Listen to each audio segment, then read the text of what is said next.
It is July 1991.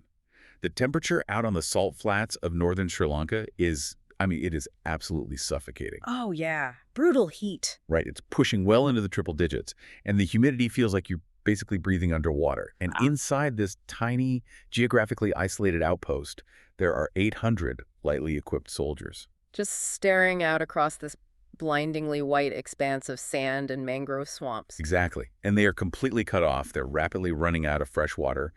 And echoing across those flats, they can hear this unmistakable grinding rumble of heavy diesel engines. Which is an absolutely terrifying sound when you know what's coming. Yeah, because it's the sound of civilian construction bulldozers. But these aren't for building. They have been meticulously welded into heavy suicide tanks by an advancing insurgent army of roughly 6,000 fighters. Welcome to the deep dive on Elephant Pass. It's just a scenario that tests the absolute limits of human endurance. And, military doctrine as well. What happens on that narrow strip of sand fundamentally reshapes a conflict that would eventually span a quarter of a century. It really does. And before we get into the suffocating claustrophobia of this siege, we need to establish exactly where our intel is coming from today. So we are drawing upon a remarkably deep research study authored by Mick Prichter. Right, which you can find over at battlefieldtravels.com. Yes, exactly. And what makes this source material so compelling isn't just the reliance on, primary military documents or post-action reports. Prichter actually conducted an extensive first-hand exploration of the battlefield itself back in August 2014. Which is so crucial for this kind of analysis. It is. He walked this very ground alongside the veterans who fought in the mud and the sand, and he combined those physical observations with advanced GIS terrain analysis. Yeah, and that is an absolutely critical tool for understanding a battle like this. When we say GIS, we're talking about geographic information systems. So it allows researchers to map out the microterrain. Like the slight elevations, right? Exactly. The slight elevations, the tidal shifts of the lagoons, the soil compositions. And as we'll see, that dictated basically every single tactical decision made by both the attackers and the defenders. Now, a quick but really important note for you, our listener, before we jump into the deep end here. We are examining an incredibly brutal civil war today. Yeah. Highly sensitive history. Very. The history of the Sri Lankan Civil War is complex, deeply sensitive, and it carries immense political weight to this day. So our objective here is strictly analytical. Right. We are not taking sides here. No sides at all. And we aren't endorsing the political ideologies or the viewpoints of any faction involved. Our sole mission is to look at the mechanics of the conflict, the strategic geometry of the battlefield, and the tactical realities faced by the soldiers on the ground, entirely through the impartial lens of our source material. We're focusing strictly on the operational execution, the logistics, the maneuver, and honestly, the unprecedented military engineering that defined this specific engagement. Okay, let's unpack this, because the sheer scale of what happens at Elephant Pass doesn't just, materialize out of thin air. No, absolutely not. You don't get 6,000 insurgents fielding armored siege engines without decades of systemic pressure building up underneath the surface. So let's look at the foundation. We have a civil war that essentially runs from 1983 to 2009. A massively long conflict. Yeah, 26 years. How does a nation fracture to the point where it spends 26 years tearing itself apart? Well, to understand that fracture, you really have to look at the demographic and the political architecture of post-independent Sri Lanka. Fundamentally, you have a Sinhalese majority population, which largely controlled the state apparatus. Right. And then you have a Tamil minority, which was historically concentrated in the northern and eastern provinces of the island. And the friction point wasn't just cultural. It was deeply systemic. It was institutional. Yeah, I was reading through the source materials regarding the early political catalysts, specifically the 1956 Sinhala Only Act.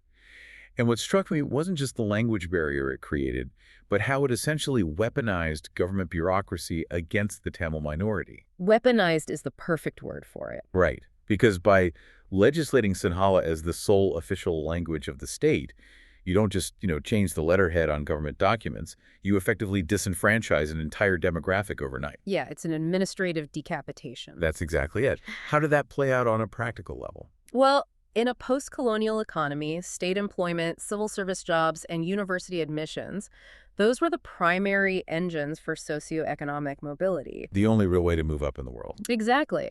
So by imposing this hard language requirement that the Tamil population did not natively possess, the state erected this immediate, insurmountable barrier to those engines. It wasn't just a perceived slight, it was a quantifiable lockout from the future of their own country. So you generate this massive reservoir of disenfranchised, highly motivated youth who feel they have absolutely zero political recourse. Right, they can't vote their way out of it. And they can't work their way out of it either. It's basic pressure dynamics. If you seal the release valve on a boiler, the pressure doesn't just disappear, it finds a violent way out. And that violence began to organize throughout the 1970s. You see the emergence of various militant separatist groups.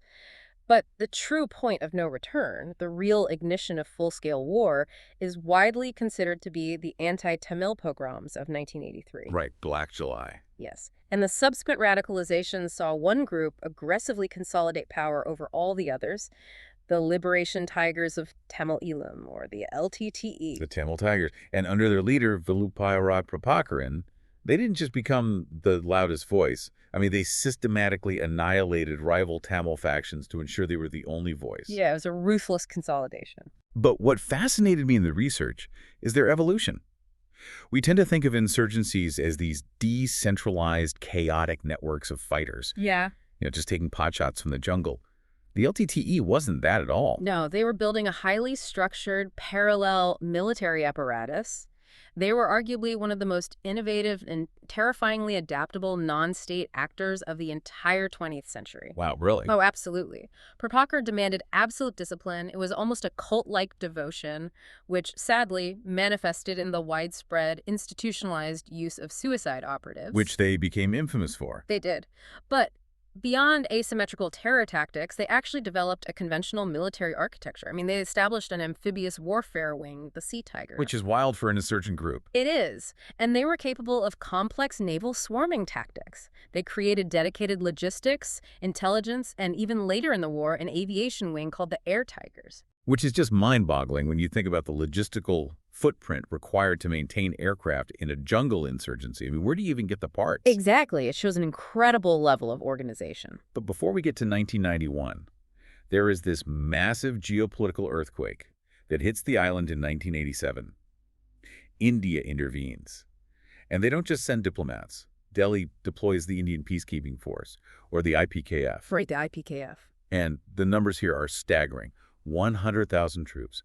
I want you to really visualize the logistical mass of 100,000 soldiers. It's immense. Right. Injecting a foreign army of that size into a localized, geographically constrained conflict that isn't peacekeeping, that's completely overriding the local geopolitical ecosystem. Well, it was a massive footprint, and it was driven by India's own complex internal politics regarding its large Tamil population in the state of Tamil Nadu. Oh, interesting. Yeah, initially, India had actually provided some covert training and sanctuary to Tamil militant groups. But then, under the 1987 Indo-Sri Lanka Accord, the IPKF was deployed with a mandate to basically disarm the militants and enforce a cessation of hostilities. Which immediately triggers a phenomenon we see time and time again in military history. Counterinsurgency friction. Oh, textbook counterinsurgency friction. You take a massive, conventionally trained army that is heavily reliant on complex supply chains and mechanized transport, and you just drop them into dense jungles and urban labyrinths against a highly motivated, locally entrenched force. And they found themselves bogged down almost immediately. The LTTE refused to disarm and initiated a brutal guerrilla campaign against the Indians. It became this grinding war of attrition. They're like Vietnam or Afghanistan. Exactly. The IPKF struggled with all the classic dilemmas: friend-foe identification in civilian populations, the sheer vulnerability of their long logistical tails, and the environmental hostility of the northern jungles. It is a textbook lesson in how conventional mass does not cleanly translate to asymmetric control. The Indian Peacekeeping Force spends roughly 3 years bleeding out in the jungle. They lose over 1,100 soldiers before Delhi finally pulls the plug and withdraws in 1990. And when a force of 100,000 men suddenly vacates a war zone, it creates an enormous geopolitical vacuum. A massive vacuum. And the LTTE flooded into that vacuum with terrifying speed. By the time the IPKF was fully withdrawn, the Tigers had significantly hardened their capabilities. They seized abandoned Indian weaponry, they consolidated their territorial grip, and by early 1991, they exercised de facto control over vast swaths of the northern mainland. Which is known as the Vanny, right? Yes, the Vanny and large portions of the Jaffna Peninsula as well. Which brings us precisely to the geography. Yeah. Because you cannot understand this battle without understanding the dirt it was fought on. The geography of Sri Lanka's north dictates absolutely everything. It really does. It's the defining factor. If you look at a map, the Jaffna Peninsula is effectively an island. It sits at the very top of the country, tethered to the mainland by an incredibly fragile geological thread. Yeah, to the west of this thread, you have the shallow, treacherous expanse of the Jaffna Lagoon.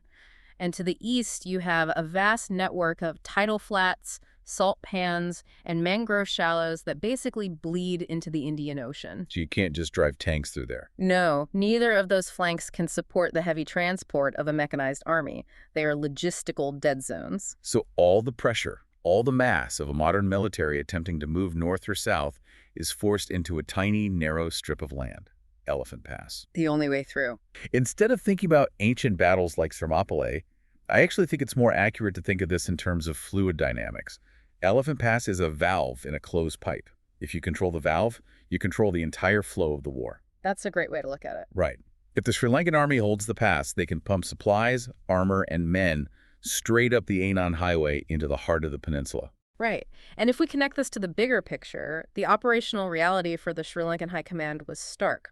If they lose that valve, their forces in Jaffna are completely severed from the mainland. Just cut off entirely. Exactly. They would be forced to sustain tens of thousands of troops and civilians entirely through airlift or naval resupply, and both of those are exponentially more expensive, lower capacity, and highly vulnerable to LTTE interdiction. So the pass is the center of gravity. Both sides know it. Both sides are willing to bleed for it.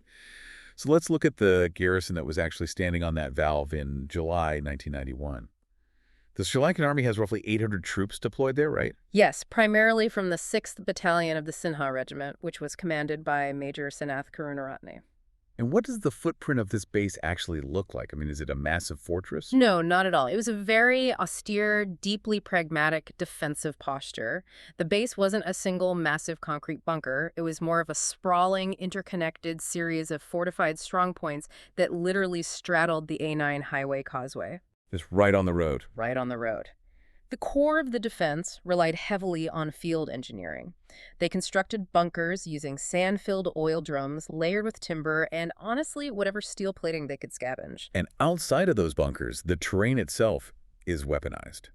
They had extensive networks of double-apron barbed wire. Oh, the wire was extensive. And for anyone not familiar with field fortifications, double-apron wire isn't just a fence you can snip with pliers.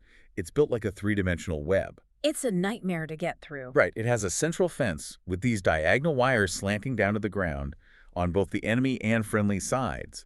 So if you try to crawl under it or climb over it or cut through it under the stress of combat, it just collapses in on you, tangling your gear. Yeah, and the whole point of that wire isn't even to stop you entirely. Exactly. It's to hold you perfectly still in the kill zone of a pre-sighted machine gun. Precisely. It is an obstacle designed to fix the enemy in place. And beyond the wire, the SLA had laid extensive anti-personnel minefields across the salt flats. Just a lethal environment? Completely. And they had 81mm mortars dialed in to pre-registered coordinates, meaning the mortar crews didn't even have to aim when the attack came. They just dropped rounds down the tube, knowing exactly where they would land on the approaches. It sounds formidable, but the source material highlights a critical, almost fatal flaw in the base's design. A vulnerability that has absolutely nothing to do with bullets or armor. Yes, the fresh water supply. Right. In an environment surrounded by salt lagoons and baking under a tropical sun, fresh water is the ultimate currency. It really is. The human body under intense combat stress in that climate will burn through liters of water a day just to maintain basic cognitive and physiological function. You literally can't think straight without it. No, you shut down. The garrison relied heavily on a localized water treatment and desalination plant situated within the broader defensive perimeter, and that was supplemented by storage tanks. But fundamentally, to keep those tanks topped off for 800 men, they were dependent on overland supply convoys driving up from the south. Exactly. So the equation is terrifyingly simple. If the LTTE cuts the road, the garrison is on a strict biological countdown. They only have what's in the tanks. Right. Once that's gone, the base falls, regardless of how much ammunition they have left. It is the defining friction point of the coming siege. Mm. So let's shift our perspective over to the attackers. The LTTE is massing in the jungle and the scrublands south of the pass. They bring between 4,000 and 6,000 fighters. A massive numerical advantage. And again, I want to emphasize that this isn't just a mob of guys with AK-47s. They brought a highly sophisticated combined arms order of battle. It was a heavily structured assault force, and it was overseen directly by Prabhakaran, which really underscores the strategic necessity of the objective. He was personally running it. He was. They deployed mobile light infantry cadres designed to rapidly exploit breaches, but they also brought specialized, deeply troubling assets. For instance, they fielded dedicated sniper teams. Wow. Yeah, equipped with Dragunov rifles and modified high-powered hunting optics. And the tactical application of snipers in a siege like this is just devastating. If you are defending a static trench, you have to keep your head up to observe the enemy. If the LTTE has snipers zeroed in on your observation posts, your officers and spotters are just getting picked off. Yeah, it forces the entire garrison to keep their heads down, which effectively blinds the defense and allows the LTTE infantry to creep closer undetected. It's a paralyzing capability. It is. And they also deployed heavy indirect fire, notably 120-millimeter mortars. Those are massive. Yeah, these aren't small man-portable tubes. These are massive weapons capable of dropping high-explosive shells that can easily collapse a bunker built of sand drums. But here's where it gets really interesting. Because the LTTE combat engineers didn't just bring explosives to breach the wire, they brought what I can only describe as bespoke, asymmetrical siege engines. Armored bulldozers. This is a masterclass in battlefield improvisation and mechanical engineering. It really is. The LTTE identified that a standard infantry assault across the flat, open salt pans would be completely shredded by the SLA's interlocking machine gun fire. They needed armor to break the wire. But without access to conventional tanks, they sourced heavy civilian construction bulldozers. And they stripped them down and rebuilt them for war. I was poring over the descriptions of these machines in Prichter's research. They took heavy steel plating, often salvaged from shipyards or heavy industry, and they welded it completely over the engine blocks in the driver cabins. Just encasing the whole machine. Exactly. They cut narrow firing slits so the crew could shoot out without being exposed. But in military history, we usually see this level of combined arms engineering from wealthy nation-states. How does an insurgent group in 1991 develop and deploy mechanized siege armor? Well, it speaks to the LTTE's terrifying adaptability and discipline. But the engineering goes deeper than just bolting metal to a tractor. They understood the SLA had anti-armor weapons like RPGs. Right. So they wrapped the exterior of these steel plates in heavy chain-link fencing or metal grills. Which acts as anti-RPG mesh. And for those wondering how a fence stops a rocket, it's about the physics of shaped charges. An RPG is designed to hit armor, detonate a cone of explosives, and shoot a jet of superheated molten copper through the steel. Right. By putting a metal cage a few feet outside the main armor, the RPG hits the cage and detonates prematurely. The molten jet loses its focus and basically dissipates before it even touches the hull of the bulldozer. It's essentially improvised spaced armor. It is highly sophisticated for a non-state actor in 1991, and crucially, these armored behemoths were driven by Black Tigers. The suicide wing. Yes, the highly dedicated suicide wing of the LTTE.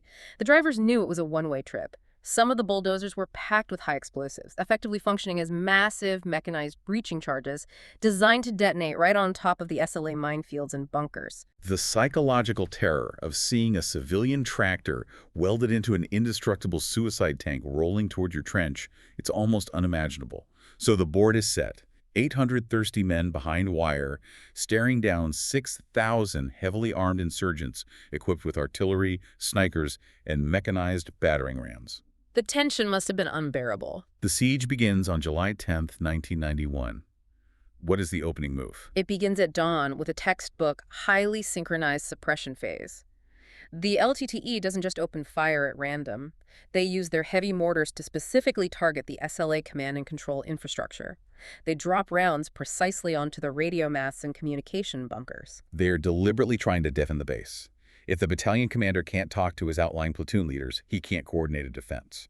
The response time of the garrison slows down drastically. Exactly. And under the cover of that targeted bombardment, the LTTE light infantry initiates their infiltration across the salt flats. Right into the open. Well, the terrain is flat, but it isn't perfectly smooth. The GIS analysis shows a network of slight embankments, old salt pan dikes, and scattered palm groves.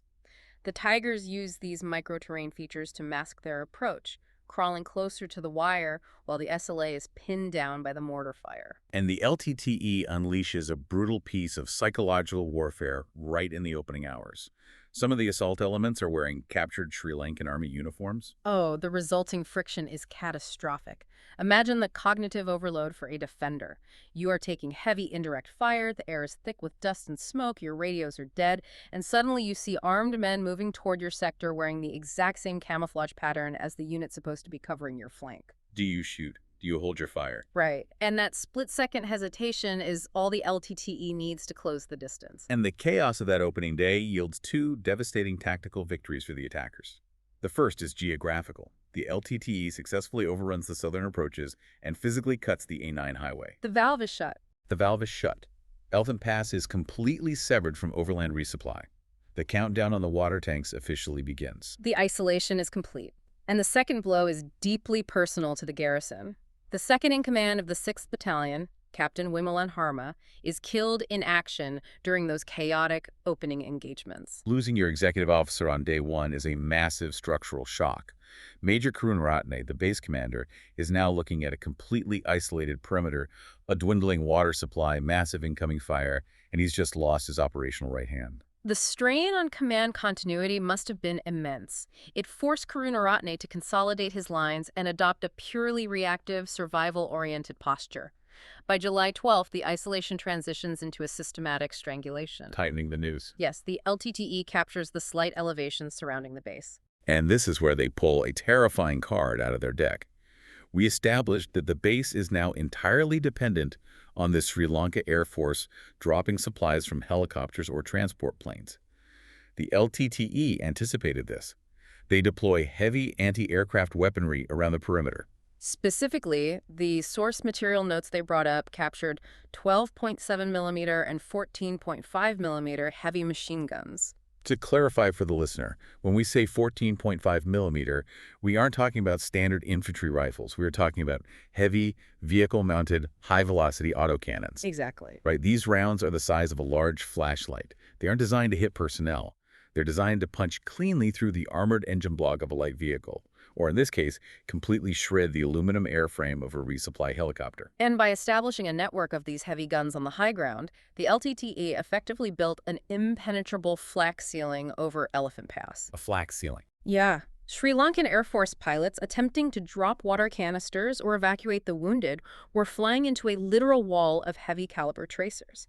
The risk was so extreme that low-level precision airdrops became nearly impossible. So, if you are a soldier crouched in a sand drum bunker, I want you to truly process this reality. The road behind you is cut. You look up, and the sky above you is blocked by a curtain of anti-aircraft fire. The tropical sun is baking the salt flats. And your water ration is being measured out in mouthfuls? From a tank that cannot be refilled. Yeah. And then, over the sound of the mortars, you hear the deep, rhythmic thud of those diesel engines. The armored bulldozers are moving. It is the apex of the crisis. Still on the opening day, the LTTE decides to push their mechanized advantage. Two of these heavily modified, steel-plated bulldozers rumble out from the tree line and begin a direct, grinding advance toward the southern perimeter. The SLA defenders unleash absolutely everything they have. They are pouring fire from FAL battle rifles, medium machine guns, whatever they can bring to bear. And it is completely ineffective. Nothing happens. No, the standard 7.62 millimeter infantry rounds are just sparking and ricocheting harmlessly off the heavy welded steel plating. The bulldozers don't even slow down. They hit the wire. The first bulldozer, the one functioning as a massive mechanized breaching charge detonates. The sheer concussive force of the explosion vaporizes a huge section of the double apron wire and clears a path through the minefield. The shockwave alone would have stunned the defenders in the immediate vicinity. And right behind it, the second bulldozer, armed with machine guns firing through those narrow slits, drives straight into the smoking crater and pushes into the gap. If that machine makes it through the breach and establishes a foothold inside the base, the geometry of the defense collapses. The LTTE infantry is massed right behind it, waiting to pour through that hole like water through a broken dam. And once they get inside the trench system, the SLA's overlapping fields of fire are completely useless. The base will fall in a matter of hours. And it is precisely in this fractured, chaotic, incredibly violent geometry that Lance Corporal Gamini Karunaratne changes the course of the war. Karunaratne is a soldier in the 6th Battalion. He is watching this unfold from his position. He can see the small arms fire bouncing off the armor. He understands the tactical math. If that bulldozer isn't stopped right now, everyone dies. So he makes an incredibly calculated, entirely solitary decision. He grabs 2 fragmentation grenades, he doesn't wait for orders, he breaks cover, and sprints directly into the interlocking fire of the LTTE assault. Just out into the open. He is running across open ground, straight at a moving armored pillbox that is actively shooting at him. The sheer physical courage is astounding, but it's the mechanical execution that matters here. He managed to close the distance, evade the incoming fire, and he literally leaps onto the exterior of the moving bulldozer. He climbs up the steel plating. He finds a hatch or an opening in the improvised armor. And here is where the physics of explosives in an enclosed space become horrific. He pries the hatch open, pulls the pins, and drops both grenades straight into the crew compartment. The detonation inside a sealed steel box creates massive overpressure. It instantly kills the LTTE suicide crew and permanently disables the vehicle's engine and drivetrain. The bulldozer grinds to a halt, plugging the very breach it was trying to exploit. But the blast, or the surrounding crossfire, catches Lance Corporal Karunaratne. He loses his life in the process of saving the base. It is the defining moment of the siege. For plugging that gap with his own life, Karunaratne was posthumously awarded the Paramawira Vibhushanaya, Which, to give context, is Sri Lanka's absolute highest decoration for military gallantry. It is their equivalent of the Congressional Medal of Honor or the Victoria Cross. And tactically, it was the pivot point.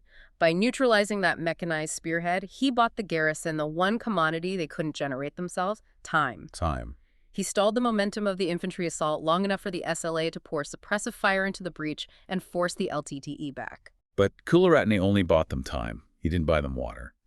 And by July 16th, as we enter the next phase of the siege, the garrison is reaching the absolute breaking point of human physiology. The conditions inside the wire are deteriorating exponentially. The heat is relentless. The water rationing is incredibly severe, leading to widespread dehydration, which severely impacts the soldiers' ability to fight, to focus, and to heal. And the rudimentary medical bunker is overflowing with casualties. Yeah, and evacuating those casualties is a nightmare. The Sri Lanka Air Force helicopter pilots are executing these insanely high-risk auto-rotational drops, basically plunging out of the sky to avoid the heavy 14.5 millimeter flak, slamming onto the dirt, throwing the wounded aboard, and pulling maximum torque to get back up before the LTTE mortars can zero in on the landing zone. It's incredible flying. Despite the casualties, the LTTE maintains the pressure. They launch wave after wave of infantry assaults.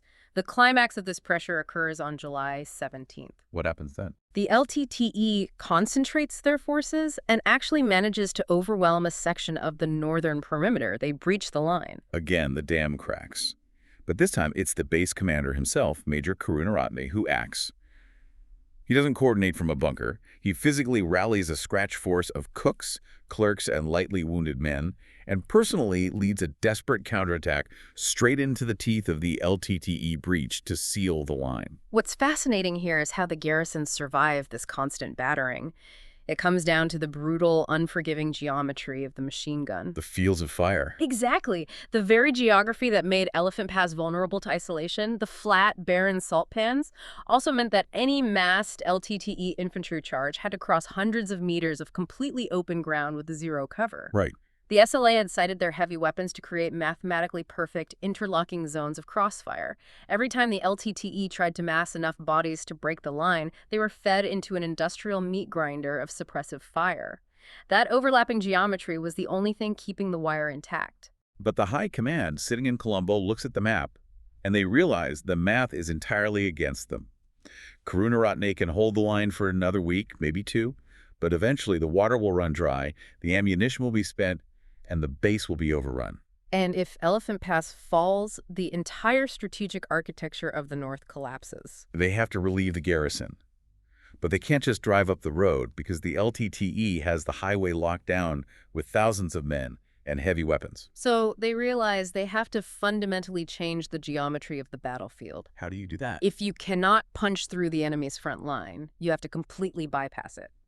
This necessitates Operation Bala Vigaya, which translates to strength of force. This is the massive relief effort, and when I was analyzing the operational plan for Bala Vigaya, the immediate historical parallel that jumps out is the amphibious landings at Incheon during the Korean War. That is a highly accurate doctrinal comparison. Right, because at Incheon, General MacArthur looked at a heavily fortified front line and said, "We aren't going through that."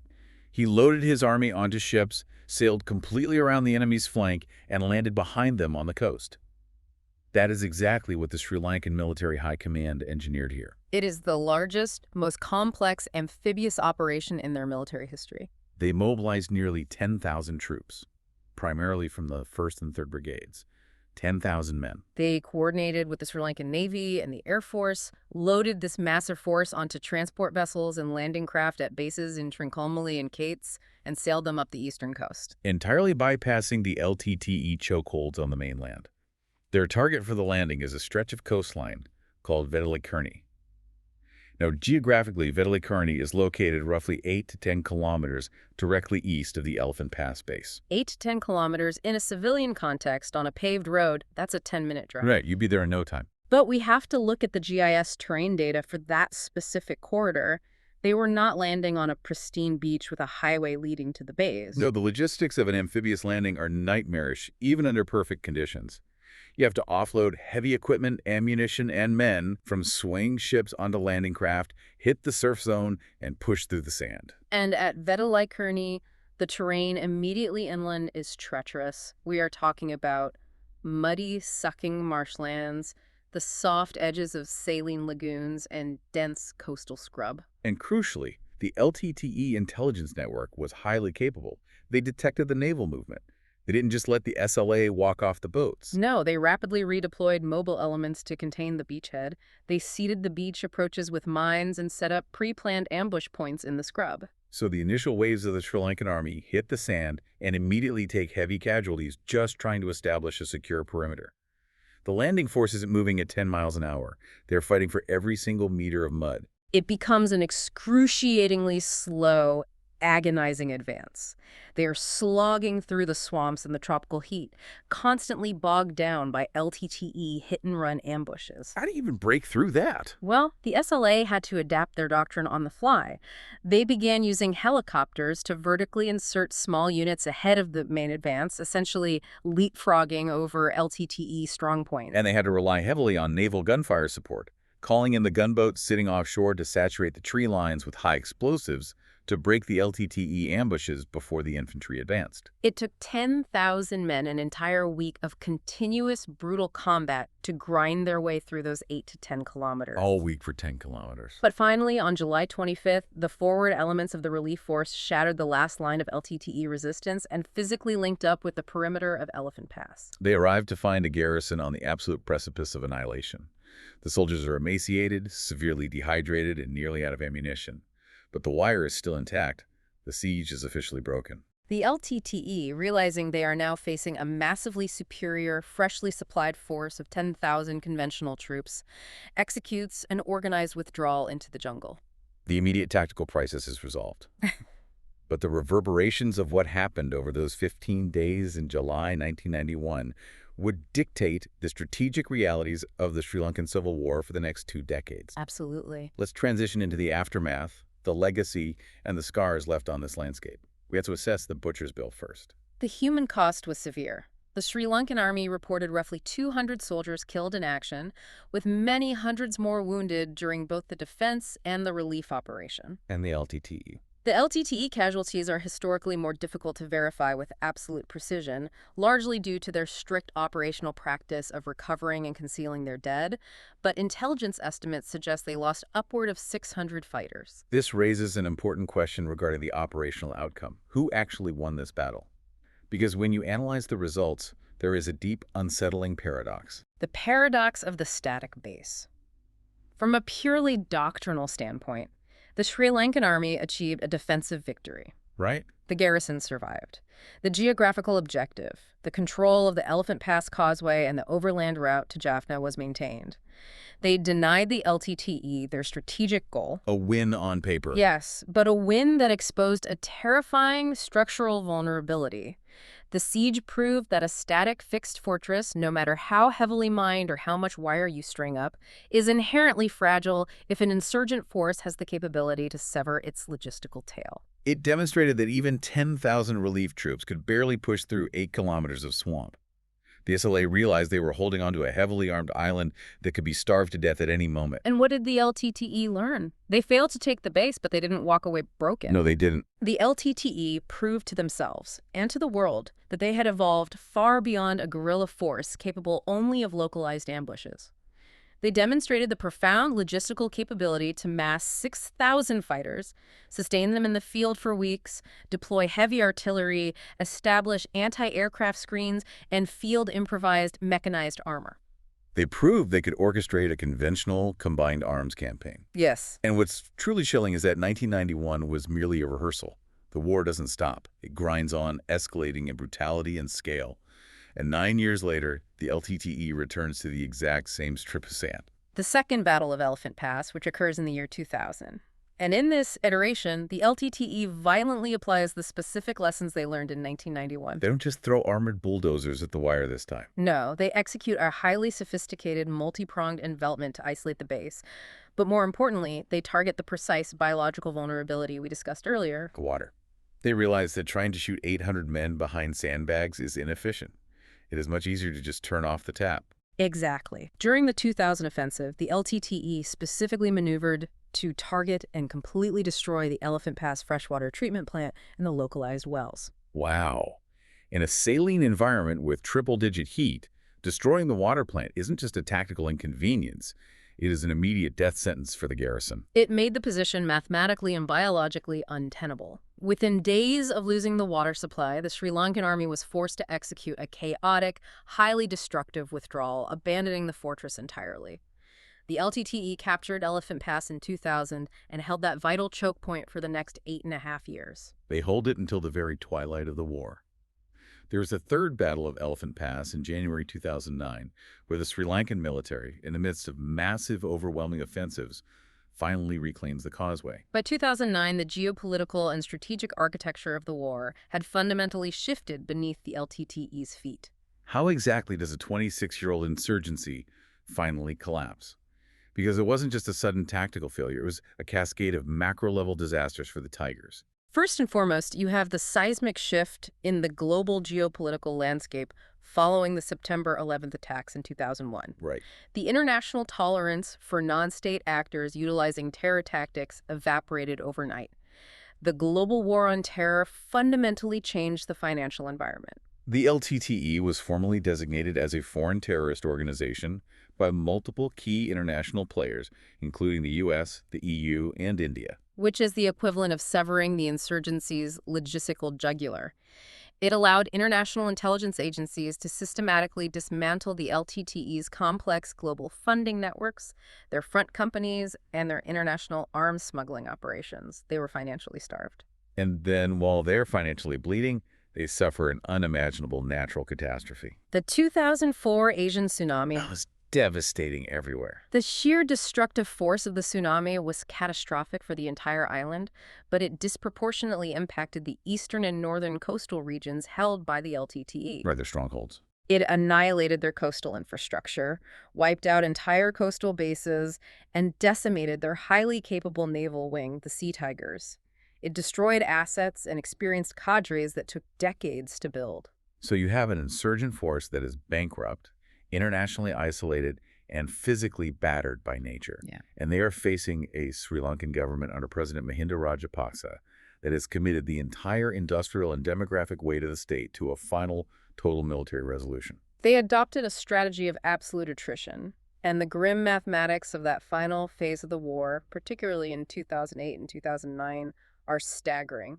I was reading the statistics compiled from Prichter's interviews with SLA veterans, and there's a number that just stops you cold. During the final push into the Vani mainland, the Sri Lankan Army was sustaining an attrition rate of 2,000 soldiers killed or severely wounded every single month. 2,000 casualties every 30 days. Most modern conventional militaries would suffer total institutional collapse under that kind of sustained loss rate. But the state apparatus was highly motivated. The nation was able to recruit, train, and deploy 3,000 new soldiers a month to replace the 2,000 they were losing. It was the brutal, inescapable logic of a war of attrition. They simply absorbed the damage and continuously overwhelmed the LTTE with fresh mass, ultimately cornering and destroying the remaining Tiger cadres, including Prabhakaran, in May 2009, effectively ending the Civil War. The human cost of those 26 years is almost incalculable, and the nation is still deeply engaged in the complex generational work of post-conflict rehabilitation and reconciliation today. Which brings us back to the ground itself. Our source, Mick Prichter from BattlefieldTravels.com, physically walked this terrain in 2014, 5 years after the war ended. What does the landscape of Elephant Pass look like in the modern era? It remains one of the most potent, heavily visited historical sites on the island. The fundamental geography hasn't changed. It is still the solitary paved artery connecting the Jaffna Peninsula to the mainland. When you stand on the causeway and look out over the vast, flat expanse of the lagoons, the strategic logic of the battle becomes instantly, viscerally clear. You understand immediately why so much blood was spilled for a few hundred meters of sand. And the military has immortalized the 1991 battle with monuments. Yes, there are two primary memorial complexes. At the southern entrance to the pass, you find the Southern Causeway Monument. And the absolute focal point of this site is the preservation of one of the original LTTE armored bulldozers from the July 1991 assault. Wait, they actually kept the bespoke siege engine? They did. It is mounted permanently on a plinth, its heavy steel plating and narrow firing slits preserved as a testament to the ferocity of the attack. That's incredible. And standing right next to that machine is a bronze statue of Lance Corporal Jaffna Karunaratne, forever memorializing the moment he climbed onto the armor and saved the garrison. And further up the road. At the northern end of the causeway sits the much larger Northern Victory Monument, which is dedicated to the broader resolution of the conflict in 2009. There is also a small, highly informative military museum nearby that curates recovered weaponry, tactical maps, and the personal artifacts of the soldiers who fought in the trenches. But Prichter's field notes make a very sobering observation. The memorials and the newly paved highway present a narrative of closure. But if you step just a few meters off the tarmac, the landscape is still actively bleeding from the conflict. The earth hasn't forgotten. The physical scars are deeply etched into the soil. Decades later, you can still easily trace the shallow, unnatural depressions of the old trench lines running through the scrub. Just carved into the earth. Following the monsoon rains, the shifting sands frequently expose rusted coils of double apron wire and the jagged shrapnel of mortar casing. And far more dangerously, the dirt still holds the active legacy of the siege. The minefields. Vast tracts of the salt flats and the surrounding scrubland remain strictly cordoned off behind heavy fencing and bright red warning signs. International and local demining teams are still meticulously, inch by inch, clearing the unexploded ordnance and anti-personnel mines that were laid down by the thousands in 1991 and 2000. It is a slow, incredibly dangerous process of rendering the land safe for civilian life again. So what does this all mean? When we study military history, we have this overwhelming tendency to obsess over the evolution of technology. We track the development of thermal optics, precision-guided munitions, satellite surveillance, and stealth fighters. We like to tell ourselves that human engineering has somehow transcended the dirt. But the story of the 1991 Battle of Elephant Pass offers a profoundly humbling counter-narrative. It really does. It proves that despite all of our metallurgical advancements, despite the armor and the high explosives, the outcome of our most desperate, bloody struggles is still entirely dictated by ancient, unchangeable geography, a narrow bottleneck of mud and salt. And ultimately, victory or defeat wasn't decided by who had the better rifle, but by our most basic, fragile biological constraint. The human requirement for fresh water. Exactly. It leaves you with a haunting question. Do modern armies really conquer the terrain, or does the terrain ultimately conquer them? It is a stark reminder that the environment is always the most lethal adversary on any battlefield. No amount of technology can out-engineer geography or basic human physiology. We want to explicitly thank you, the listener, for spending this time with us and joining this incredibly deep dive into a complex and vital piece of military history. We highly encourage you to explore the source material yourself. Visit battlefieldtravels.com to access the full operational breakdown, view the intricate GIS mapping, and explore hundreds of other meticulously researched battle and campaign studies authored by Mick Prichter. Until next time, keep exploring the past.